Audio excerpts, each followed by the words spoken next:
All right, ladies and gentlemen, today we'll be reacting to Jordan Peterson. There's a lot of misconceptions in solar, and me and our marketer, you can put his face over here, Austin, we saw this video and we saw there was some information.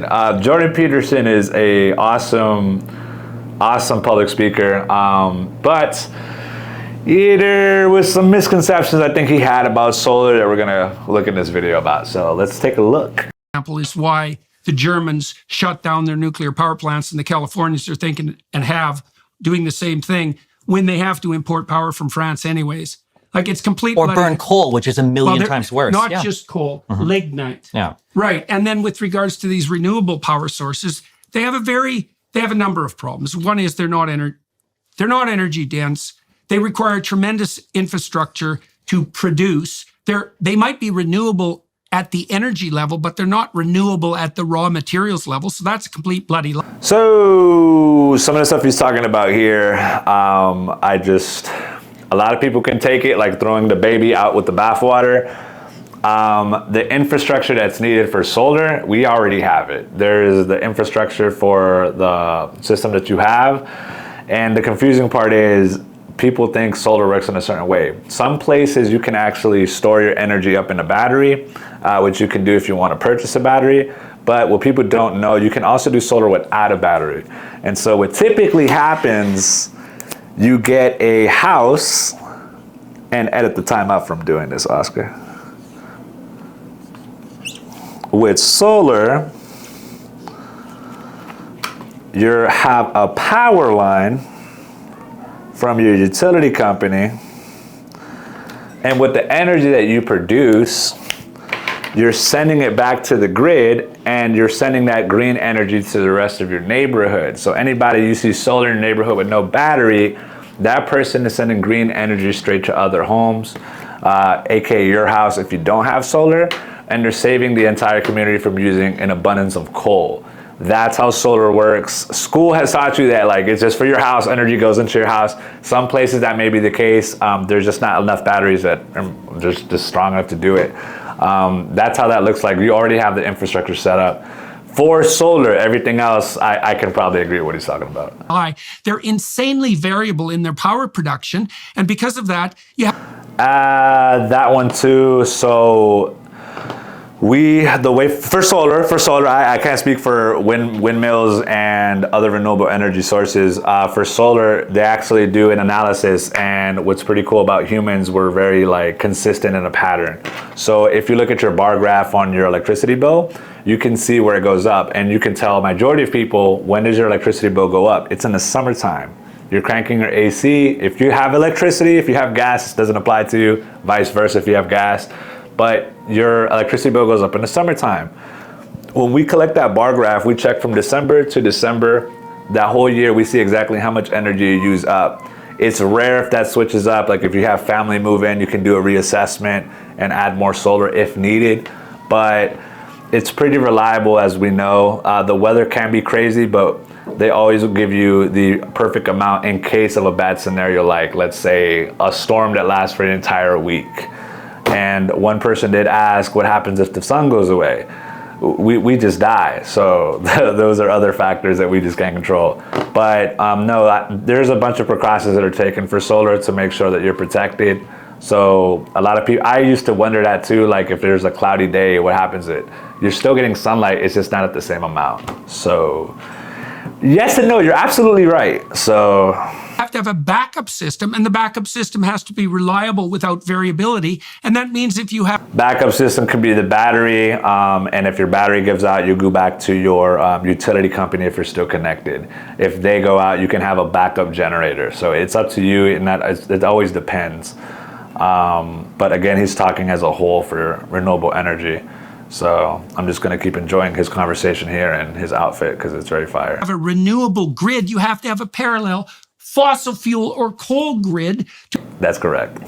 To back it up when the sun doesn't shine. As I just said. And the wind doesn't blow, which is unfortunately very, very frequently. Sun is always shining, except at night. That's it. That's the only con I can tell you about solar. It does not work at night. So this is absolutely right. But in stormy days and stuff like that, you are still getting sunlight. And there's a scientific term that I can probably put up here, but apparently when it's raining, light actually travels still through the water. So yeah, no, it's still sunlight out. And so again, and I'm not going to say there's no place for renewable energy like solar and See, he knows what's going on. wind, because maybe there are specific niche locales where those are useful.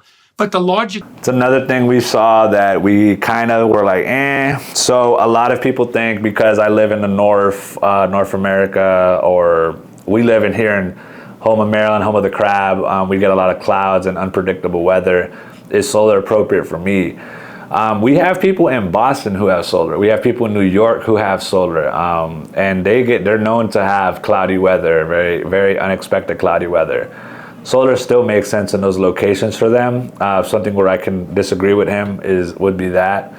But other than that, like solar makes sense. Wind farms, if you don't get a lot of wind where you're from, I can see what you're talking about. Again, he's talking as a whole. So we're just, again, saving the baby from throwing it out with the bathwater. So other than that, I mean, I'm not disagreeing with him. But yeah. What would you say, antidote to the problem of reliability, if we're concerned about carbon, but we're really not, would be.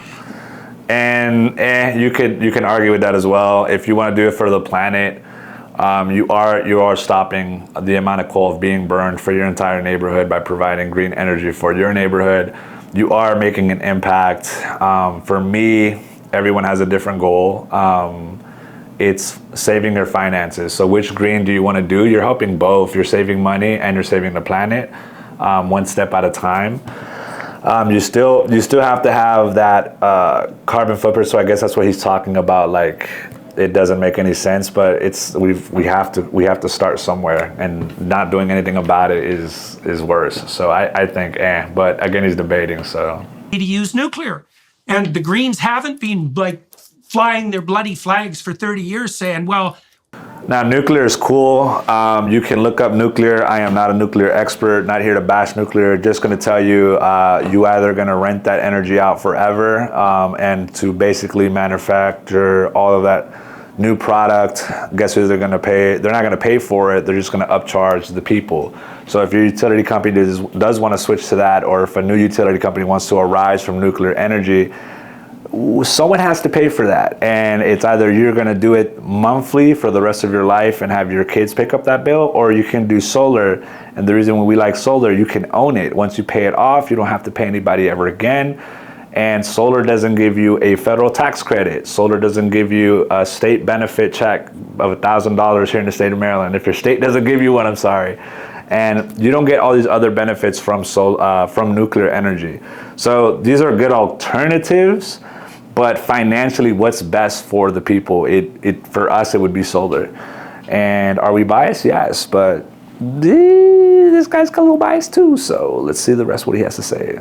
We could use fossil fuels for fertilizer and feed people, and we could use nuclear power to drive energy costs down in a carbon dioxide-free manner. That seems pretty bloody self-evident to me. And so then it brings up this other mystery that we were talking about earlier. You know, what's the impetus behind all this? Because the cover story is, oh, we care about carbon dioxide, which I don't think they do, especially given the willingness to sacrifice the poor. It makes no sense to me. And I think that got political.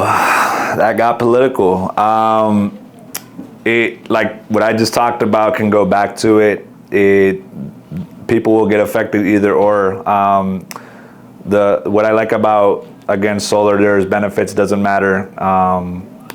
There's a bunch of programs that can help you out if you're not financially stable, if you're going through something. This is the only product I know that has this many benefits. And this is coming from a guy who's dealt with cars, houses, and etc. There's not a lot of programs that are as vast as they're in the solar industry. Nuclear energy, that sounds fantastic. Again, Jordan, who is going to pay for that? So you have to ask yourself that question. And again, if your utility wants to make that direction, that switch, I'll be shocked if they pay for it, but typically they just raise their bills to make up for the loss. So overall, Mr. Jordan Peterson, you're absolutely right. I do believe that some renewable energies are limited, and some of them have the issues that you're speaking of. You're absolutely right. What we won't do is throw the baby out with the bathwater. Solar does make sense financially. The sun is not going anywhere, and if the trees and the grass have been benefiting from the sun, I don't know how it's going to not suffice for your solar. The sun's been around forever, and renewable energies are going to give out, so you can depend on coal and waste more money, or you can go with solar and save money. It's like that. So, but other than that, I think he was absolutely right on some points, and definitely his outfit was very fire.